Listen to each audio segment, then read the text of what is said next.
si lana Irsil Peshanga batu lelo ba compara bango kobebana na bango nde bakabwana sila aleki Irsil aleki ye batu basala comparaison wana moto azo travailler actuellement na moto a travailler akabaza ndenge moko te Irsil azangi makoki te. Est-ce que Irsil akima na ye bêtise ba insulte ba n'importe quoi à tout moment touché à sa personnalité yango à tia point pour écarter zala. Ouais, là il faut pas oublier que communauté na biso et décevra bato ebele. Moi je trouve bien que peut-être Irsil alingane sous au travail te hein. A changer quoi? Peut-être. Peut-être. Parce que Irsil a la capacité de créer une chaîne YouTube. Et puis a la capacité de faire la film comme ma productrice. A la capacité de zonga na scène. Mais le quoi zonga na scène te. A ça l'énergie. A ça l'énergie a jezana no. Donc voilà ce que yemo konde aboya. Et ONG Vida est lancé Bongo, opération Sunga orphelin na $1. Na $1 na yo, tu peux sauver une vie. Même après la mort, même après le retour à Christ, Yaya Misana Biso et témoigné Biso Liboso Nazam. Avec $1, tu peux changer la vie des enfants. Na $1 seulement, et que permettre ONG Vida Bakende à collecter en Bakende, couper ça, ba orphelin.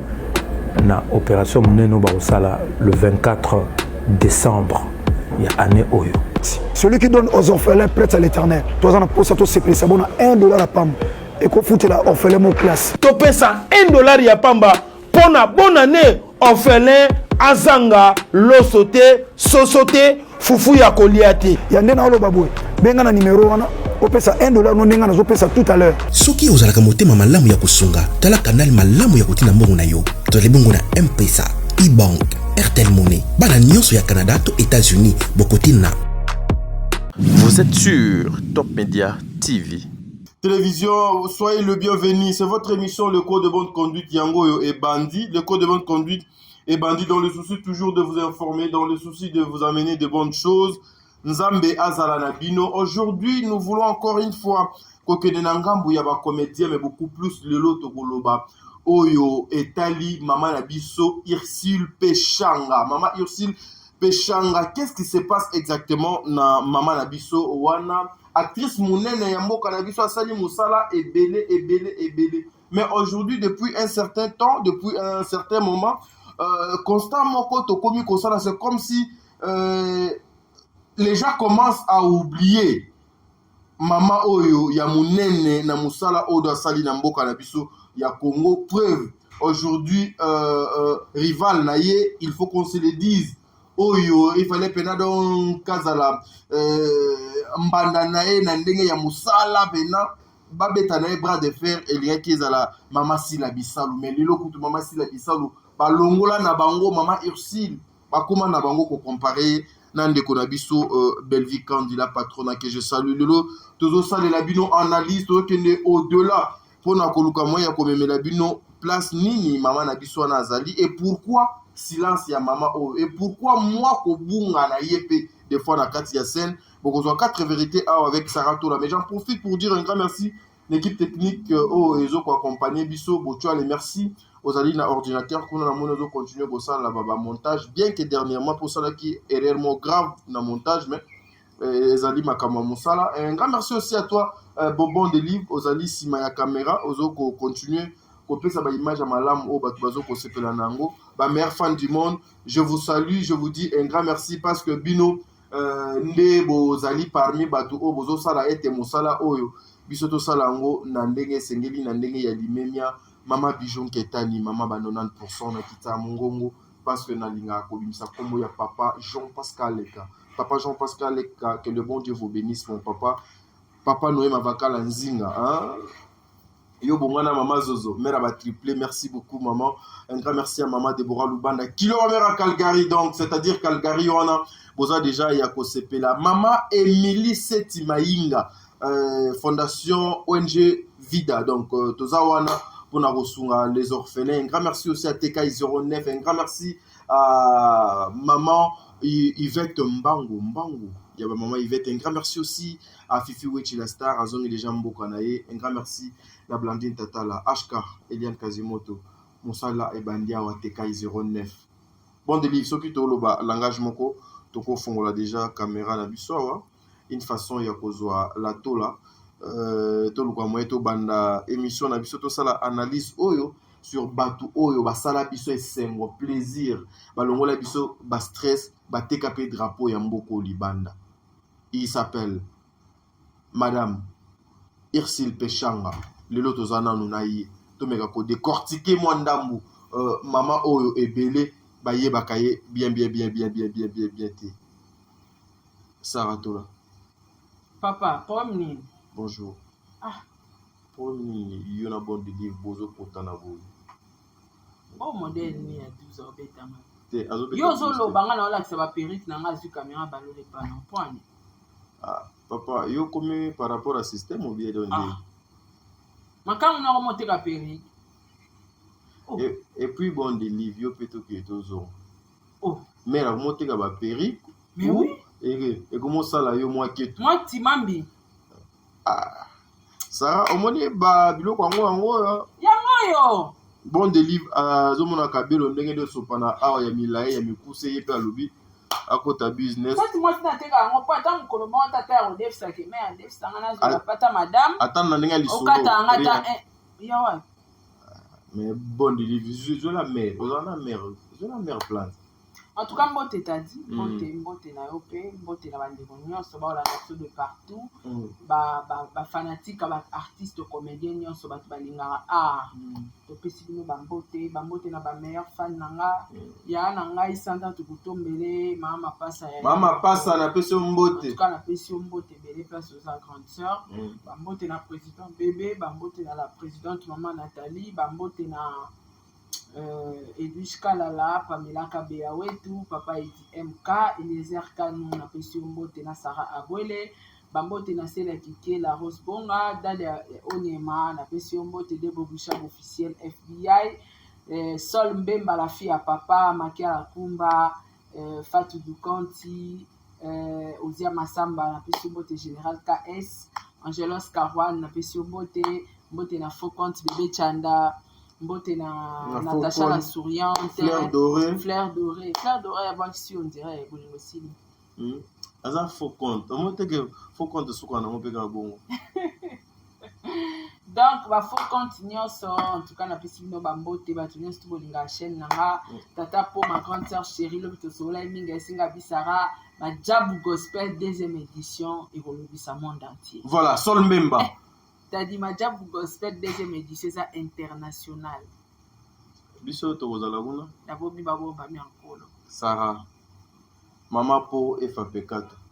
Biso to kozala kuna. To bomi mabomba mi ankolo. Ouais c'est dit que si j'ai on est bomelanga ebomi sange memelanga ngam. Na ba chiwawa. Ambo. Ouais faut faire la côté la bango dossier. Bazaki ne impatiente. Impatiente puis enfin ils ont fini par tomber. Et plaira. Donc voilà, merci la maman Gina Amatou, ma papa Aaron Amatou, na moni bongo Amélia Moiba, la présidente de Orlando Domingos.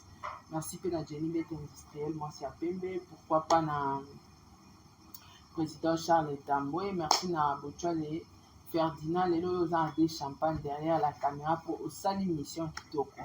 Merci beaucoup pour na garçon azana sima caméra moi natanga kombo nezate pour moi c'était pas comment te kapérique na pesi mbote na Olga Kabelo Olga Mokonza Kabelo asala makasi bon délivre na pesi mbote bon délivre on sait que pe na pe mbote en tout cas bambote na papa Diego Milito pe l'homme selon mon cœur donc bambote na batutu an t'a dit merci je t'aime trop si la Bissal Pomba je l'aime trop je t'aime trop et puis Irsile Peshanga rappé je t'aime trop. Voilà, merci. Moi, je pense ma soeur Sol Mbemba.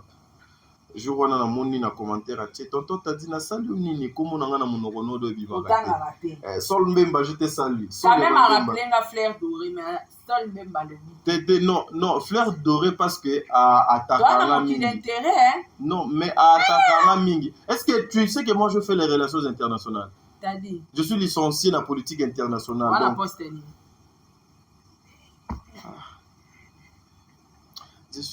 je suis journaliste. Merci beaucoup. Allez, on avance. Merci beaucoup. Je pense à Angelos Karwan, Napeso Mbote, Maman Fatou, Maman Makiala, hein? Mon président bébé, Maman Nathalie, Nana Moussibou, Nzamba Peso Bana Mapasa.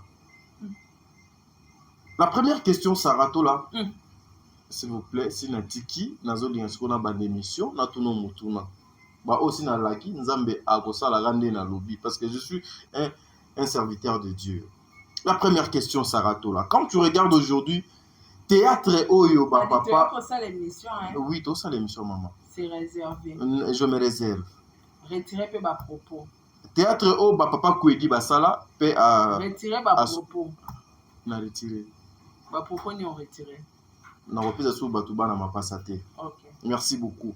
Papa Kwedi basala papa na biso ebele et puis maman Sila Bisalou maman Ursile Péchanga basala à l'époque na théâtre o ezo ko ça de malelo Sarato là différence c'est à dire wapi.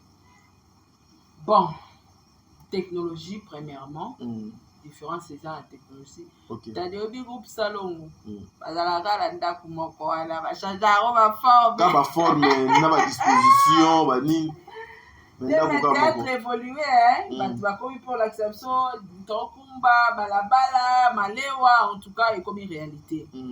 Mais à l'époque, on dirait moi, ma boucle, mon robot. Donc, c'était compliqué. D'accord, d'accord, Kwedi.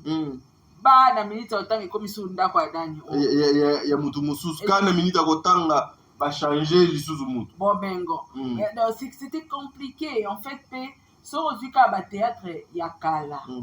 Ochango, Ochena ya Sika, Osepiane Majte. Ils ont dit noir et blanc, de belle perfection, sans malongate, balobaodie, batubalobana ya basse. Donc c'était compliqué. Donc, premièrement, différence, il y a théâtre à Kalana et les technologies. OK. Technologie et puis professionnalisme. OK. Bandeko, Baena Sima, va évoluer. Basalisco théâtre ya kilelo théâtre classique hein? Classique voilà donc ezapna nengemoti. Mais moi je préfère bien théâtre à Kala Sarah. Pourquoi? Parce que je me vois il y avait vraiment qu'est-ce qu'on appelle j'allais dire inspiration penado izalaka. Voyez-vous et on fait des pena liboso ya pièce aux senti que pièce ezali pièce lokola ba moscovite.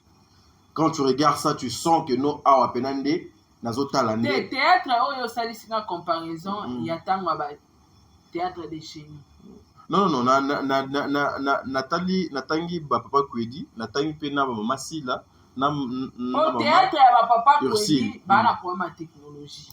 Baza ajouter, il y a lelo eleki. OK, wana c'est vrai. Solisiko ozonginde na théâtre na ba génération ba Sila. N'est-ce ça analyse il y a théâtre basila ya ngondo zoloba. Voilà, OK. Donc moi je préfère théâtre à l'époque parce que moi j'ai l'impression que pour l'instant ba inspiration peneza pena makasi penate ba kuma pena ya kotanga ba o bazo sala pena mo effort que musala na bango ezala pena au top mais au moins ndenge ba pièce auto mona ebele ba pièce wana ba makapumbwa ya ba fisto sai ba nini neti ba makapumbwa eza ya purement comédie ya purement comédie ya film était mais lelo bande qu'on a biso ba kotisi film différence eza toujours même théâtre lo bana ya Moscovitch soit talango au moins eza ben perfection partout. Ezali, mais moi je parle sur le plan scénique na o Italie à l'époque neti Moscovitch wana eza théâtre ya mutu ba pesi ezeka je pas Titi Kalou si je me trompe pas il y a ba producteur mais les lorsque YouTube est bango moko ba comment produire ba film et chaque mois il faut ba côté film chaque mois il faut ba côté film c'est-à-dire inspiration ici la kaka c'est ça. Mais kaka place on a tozali mais aujourd'hui pour bana ba même personne on a quand ba komela ba film aza mututi bo PC tantin oh faut pas pesa rabatu chance que on ne travaillera pas belle vie quand on commence à filmer, mais ils ont empêché de faire un film libanda. Na bakisa. Parce que mon tour comme la film chaque jour papa. Même français, même lingala, même anglais. Ça le cas ba monotonie on va nous renverser car à côté papa azaki monter à mabache monter à malab. Donc ça le cas j'ai azo balosa mais ko vanda pe ko boule que non photo ben ça peut toyoka na mpe bakomi filme mosusu tomeka mpe na film ya bato mosusu eza très important. Voilà, j'en profite pour souhaiter côté technologie kilelo baleki batakala wana c'est baleki mpe ana tout mais côté professionnalisme to côté scénique peut-être moi ba erreur eza po bakota YouTube YouTube aliaka vidéo chaque jour et puis 4 vidéos par jour, c'est pas possible. So même na bagaga kala na lelo bagaga kala komi buzoba na buzoba. Pourquoi? Parce que asalaka buzoba moment de fils que batu ba sekele mekota inspiration tant muta vanda parce que ba film kala tadi bazo lango batan c'est ça bazo lango batan pour film musu basala bazo lango batan mais lelo sikoyo et comme chaque jour faut bakota donc film étant c'est ça ils ont dans 7 épisodes dans une semaine film ici Nicolas Tirali kuno chani buzoba ba inspiration comme voilà. Or moi je sais que dans de gags nasima ko sekanyo so il y a un message toujours ezalaka caché ezalaka lokola leçon pour que batu ba retenir na suka mais ça raka analogique est-ce que aujourd'hui ceux qui pena au meki kotala na ba anal na yo sarato là tu verras maman Ursile Pechanga komona ye na ba anal na yo na ba biloko ya kala wana komona ye et elle était aussi la meilleure amie à maman Sila Bisalou. Mais aujourd'hui j'allais dire tout un coup maman Ursile azali pena ponanga wana na zoto na question ponanga peut-être pena bande comme souci basala constat aza pena beaucoup plus na scèneté et à se retirer ndeti à lâcher poser question na mon ko tuninga makami balé mais ozo compliqué ngo ozo ba komi ami ennemi eza question oye susu aza sous scénique. Toi, on a combien de questions? Mais je peux poser même deux questions. Mais il faut répondre na oyo na oyo. Donc, c'est tout à fait normal. Aujourd'hui, tout le monde na scène était à se retirer et beaucoup de personnes sont aussi des fois biso ba etobanda ko linga e mingi to koma pe ko luka koyeba ye a passé wapi alekini et pourquoi babilo kwana et komi ko salema et d'abord to bani na place oyo ba pire ennemi ba pire ami ba meilleurs amis à lobby lelo ba koma ba pire ennemi. Pour yo okoki kolobana no nini par rapport à maman Ursile na maman Pechanga na maman Sila, j'allais dire. C'est normal. Séparation existe. Et là peut beaucoup ça va pire, le peut kuna peut beaucoup comme na no binini. On a muta garder bande na ye. OK. Mais koyeba pourquoi se retrouver na état wana c'est compliqué parce que yebika ba bomba secret. Mais ça la rango ba pire lelo lo ba kokuma benini. Mais est-ce que c'est ça aussi qui pourra faire en sorte que maman Ursile là mais quitte moi qui sur le plan scénique? Non, vas-y. Ngamo na ba ennemi combien? Est-ce que l'ennemi wana nde ba sala ki ngana kita? Non. Je ne pense pas que ko kabwana na meilleur ami na yo nde ko kitisa yo et ko sala soki de non. La séparation existe. Batukutu combien bakabwana yo zolo baza ami. Bongo bato ya intimité bakabwana olobani. Ke banda bakabwana yenda fula yenda kitisa non. Batukusu bakabwana wazo évoluer na kwana ye wazo évoluer na kwana ye. OK. Donc séparation na bango ils ont engendré l'autre. OK. Sur le plan professionnel, il y a Ursile Pechanga.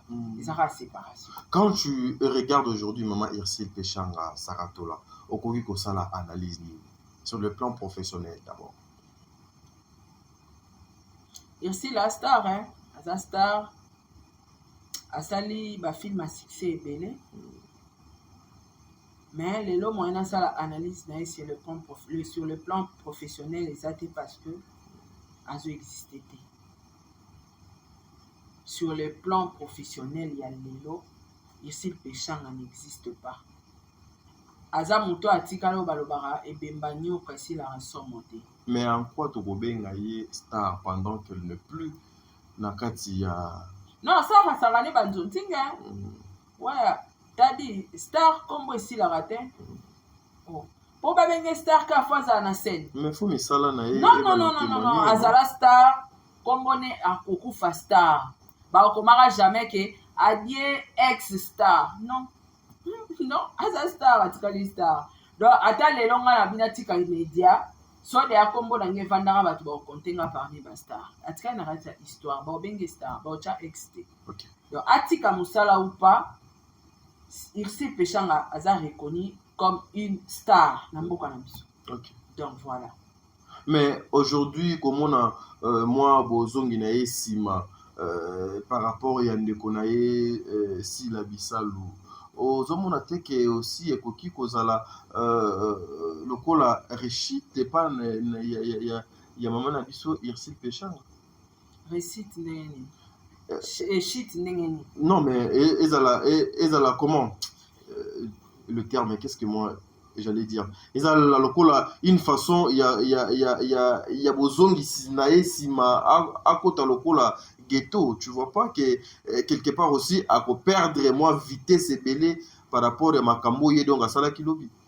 Moi je trouve bien que peut-être Ursule la lingane sous au travail était à changer quoi peut-être peut-être parce que Ursule a la capacité il y a créer chaîne YouTube et puis a la capacité il y a ça la film et comme ma productrice a la capacité ya kozonga na scène mais loko azozonga na scène te aza énergie a jezana donc voilà c'est que yimo konde aboya soit à tiki comédie soit et alors quoi kaya sai est-ce que oui sai aza parmi les meilleurs comédiens ok soit bien yalanda kuna biloko sekina papa na bana nyonso bosubi na bilamba mais atiki il est trop jeune ana na mai na makila aza wana sai aza suivi aza artiste comédien oyo aza na ba millions d'abonnés aza na ba millions de vues qui bato belé mais à un certain temps azaki na groupe mais aboma na groupe à cause ça la chaîne YouTube a produire ba film mais aboya oloba na ngezani c'est une décision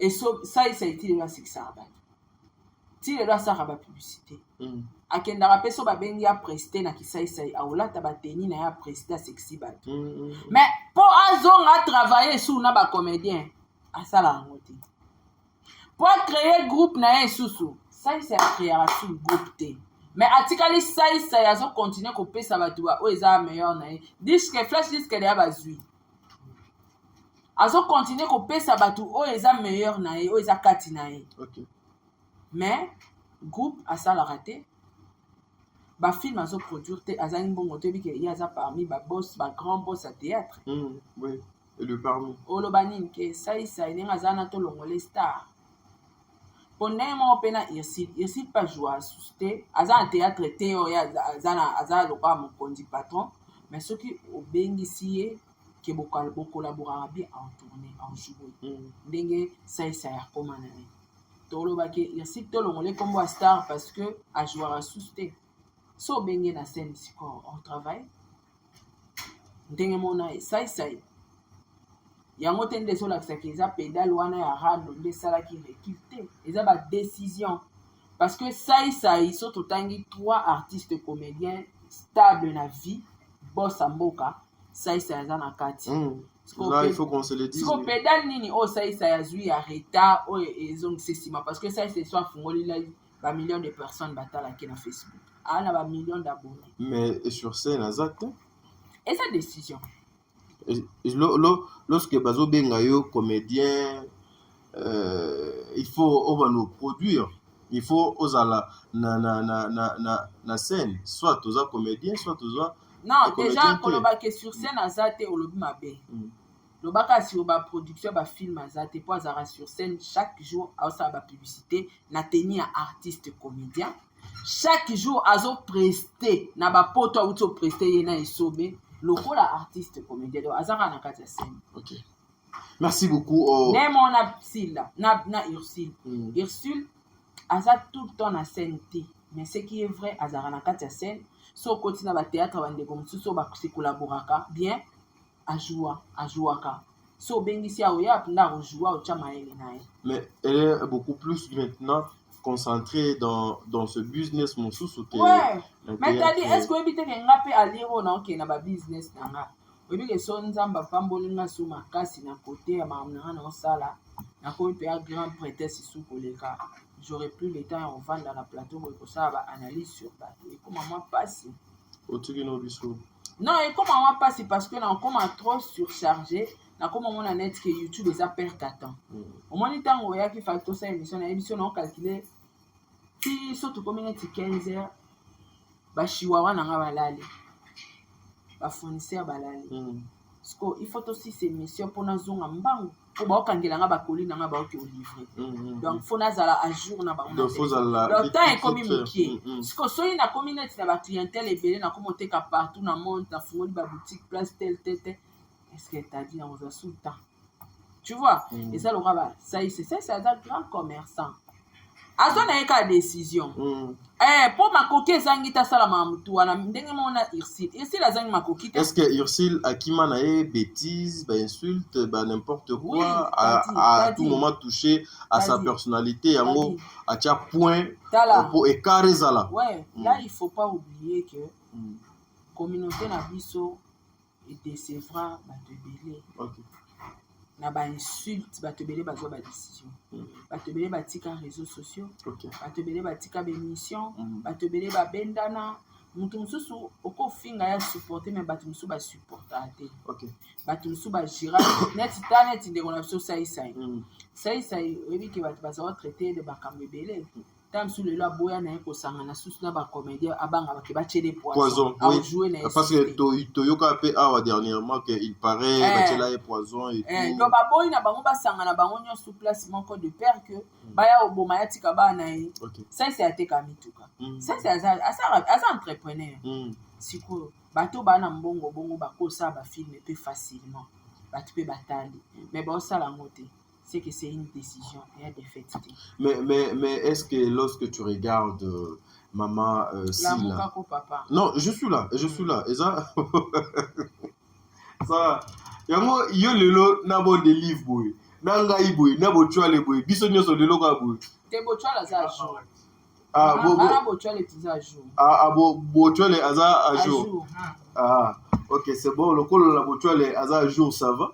Et ça est le côté mais bisoto qui est comprenez depuis ton fan dia na kiti des fois mon fatigue ngazanga moko tu le sais Sarah to ya onate te yoka kasite nazo répondre parce que la moni depuis kalobandi kwa kizenga a lokola mutu moko na lali pongiti nazala kanga moko quand je me réveille comme ça yo za yo mona ndako biskola muki reta point nazala nga moko lobby oyebi que même concert et papa Diego je ne suis pas parti. J'arrive donc chez moi très fatigué. Je me réveille à 5 heures. Faut na torchonner ndaku nanga, faut na sokola basali nanga, faut na sokola bilamba nanga, faut na sokola salle de bain nanga, faut na zuluka moyena ou lamba au transport, faut na ya awa likolo nango na liete. Donc c'est presque na comment on lit à 14h, 15h tous les jours 14h, 15h. Tout ça na les matna mutu. Je cherche l'argent pour ma femme et mes enfants. Lobby. Non, mais Sarah, c'est ça. Tout ce que je fais, je prépare l'avenir, il y a futur maman banananga et puis mes enfants. Je cherche l'argent pour ma femme. Mais oui, je cherche l'argent pour ma femme et mes enfants. Ah ok, tout ce qui va. C'est bon.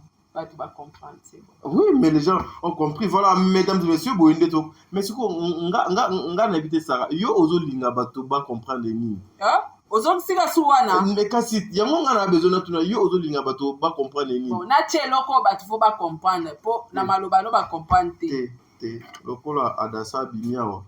Je te salue, hein. J'imagine Adassa Beauty R. T'es prononcé en anglais. Adassa Beauty. Biso baluba R moko nyose bachi ezanga kate maman R. Donc voilà.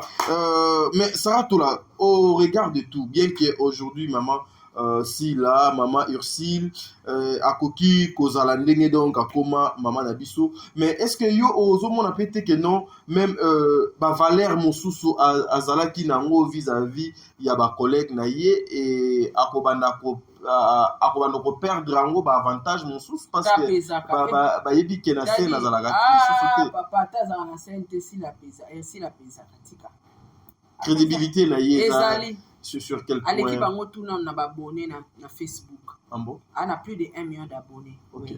Oui. Aso pesé. A pesé. C'est-à-dire ba yesi lona ba bébé banyoka ici la somoté. OK. A pesé. So lelo ba bengisa 5 artistes comédiens à bana basi au basala succès bazar reconnu bazar stable. Pourquoi ozozonga kaka na kala basala ka succès pendant que azana no vivante? J'ai ton prononcé dans le passé parce que à perdre pédale. Donc atika à l'achat accélérateur. Atika na théâtre. A commander tom sous concentré. Et des mona ça été conjugué na passé. Ça abetelo mama Benedite wana la tikola. Zonga nanda kwe ukomela gede ya moto. Vous comprenez? Siko sai wana ya kala to conjuguer kana passé pour lelo au sala yango susté. Mais alongwe kozala so batangi 5 siko mutali bosota musubo ocheza sai. Pour les kala bato ba sa succès siko ba otanga non sai ba bosana ke bato mo mutu baza jour ba sa succès lelo ba otanga sai via carrière na ya succès ou asali na professionnalisme.